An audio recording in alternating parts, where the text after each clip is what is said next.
जय माता की दोस्तों। माता रानी हम सभी पर अपनी कृपा बनाए रखे। दोस्तों, आज हम आपके लिए लेकर आए हैं रुद्र संहिता सृष्टि खंड का 6वां अध्याय। इस अध्याय में हम जानेंगे ब्रह्मा विष्णु का आपस में लड़ना, शंकर जी का ज्योतिर्पुंज प्रकट होना और दोनों का समझौता हो जाना।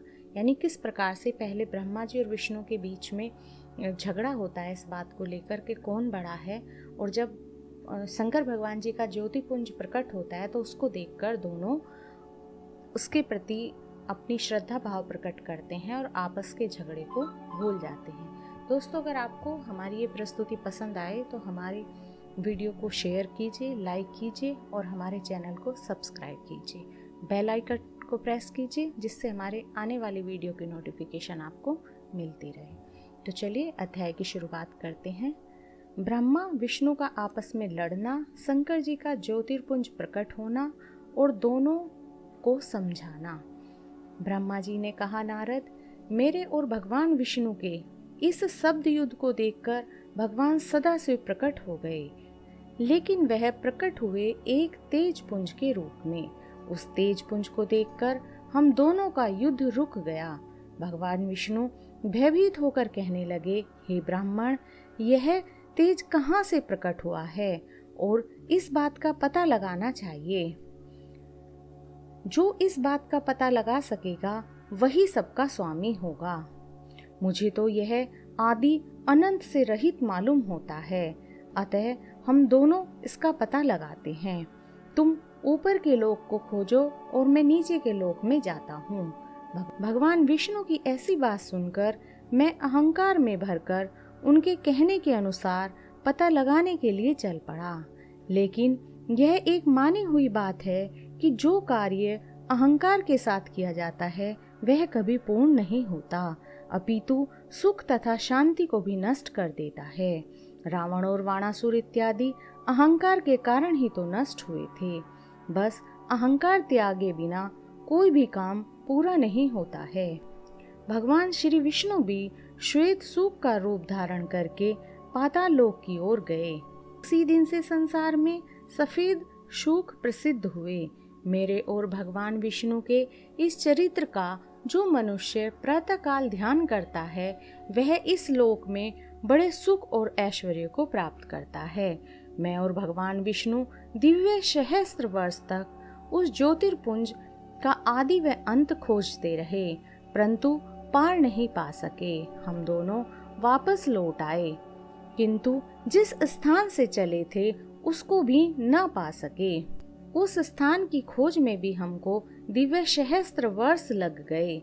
तब मैंने सोचा कि मुझको उत्पन्न करने वाला और ही शक्तिमान पुरुष है। यह विचार उठते ही हम उस ज्योतिर्पुंज के पास गए और मूर्खता के कारण उत्पन्न हुई शत्रुता का त्याग कर दिया।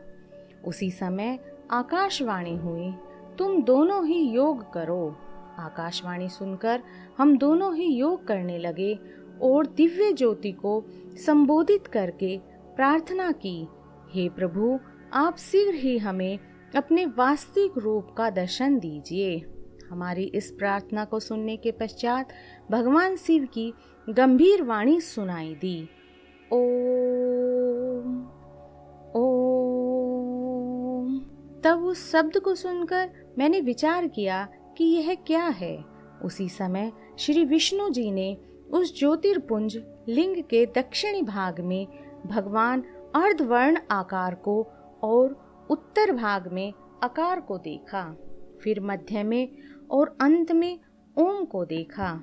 यह सब सूर्य मंडल और चंद्रमंडल की भांति स्थित थे, जिनके आदि और अंत का कुछ भी पता न था। वह सत्य आनंद और पार ब्रह्म परायण ही दृष्टिगोचर हो रहे थे। अब हम इस बात का विचार कर रहे थे कि हम इसके नीचे तथा ऊपर जाकर आदि और अंत का पता लगाएं कि वहां से एक परम ऋषि का आविर्भाव हुआ।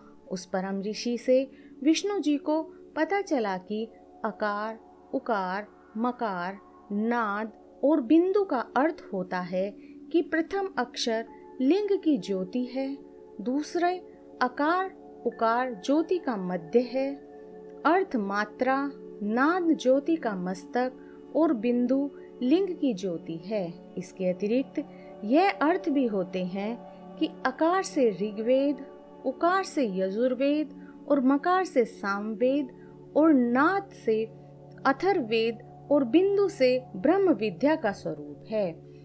हर एक वेद ने 10-10 अर्थों से भगवान सदाशिव की स्तुति की है।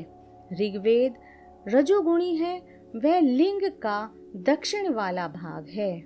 यजुर्वेद सतगुणी है, वह लिंग का मध्य भाग है। और सतगुण अथर्ववेद का कहना है कि श्री सदाशिव कुछ नहीं करते, जो कुछ भी होता है वह शक्ति की इच्छा से होता है। ऋग्वेद की उमा जागृत, यजुर्वेद की सुपन और सामवेद की सुपल्लवों से दी जाती है। अथर्ववेद की पूरी अवस्था मानी जाती है। इसके जानने के पश्चात जप करने से ही मोक्ष की प्राप्ति होती है। इसलिए हम जप को तारक कहा जाता है और मोक्ष को देने का अधिकारी है। इसका नाम प्रणव है। ओम के 3 अक्षर इस प्रणव के अंदर ही छिपे हुए हैं। पूरी जो कि अत्यंत गोपनीय है, उससे अंग सहित वेद उत्पन्न होते हैं। वह सब उत्तम है, उसी में तीनों लोक छिपे हुए हैं। उसका कभी नाश नहीं होता। ब्रह्मा से लेकर कण तक उसी में लीन हो जाते हैं। अव्यक्त खोजने पर शीघ्र प्राप्त नहीं होता। 18 पुराण इसी में होते हैं। भगवान सदाशिव को वेद पर ब्रह्म स्वरूप कहते हैं। दक्षिण आकार से सृष्टि की उत्पत्ति, बाएं अंग से पालन और हृदय से दोनों मकार सदाशिव के शरीर में अलंकृत हैं। मस्तक अकार, दया नेत्र उकार, दोनों कान मकार, नाक नकार, होंठ दोनों अकार, तालु के वर्ग के 5 अक्षर, दायां पांव तोरक के अक्षर, बायां पांव पकार, पृष्ठ भाग कुकार, दोनों पांजर अकार, कंधा मकार, हृदय पोरस वीर्य को प्रकट करते हैं। ऐसे सदाशिव का केवल ध्यान करने से अत्यधिक प्रसन्नता प्राप्त होती है। मैंने और श्री विष्णु ने भगवान सदाशिव के स्वरूप को देखकर और प्रसन्न चित्त से स्तुति करना प्रारंभ कर दिया। हर हर महादेव भक्तों, इसी के साथ ये अध्याय यहीं पर पूर्ण होता है। अगली वीडियो में हम 7वें अध्याय के साथ फिर उपस्थित होंगे। तब तक के लिए बम बम भोले।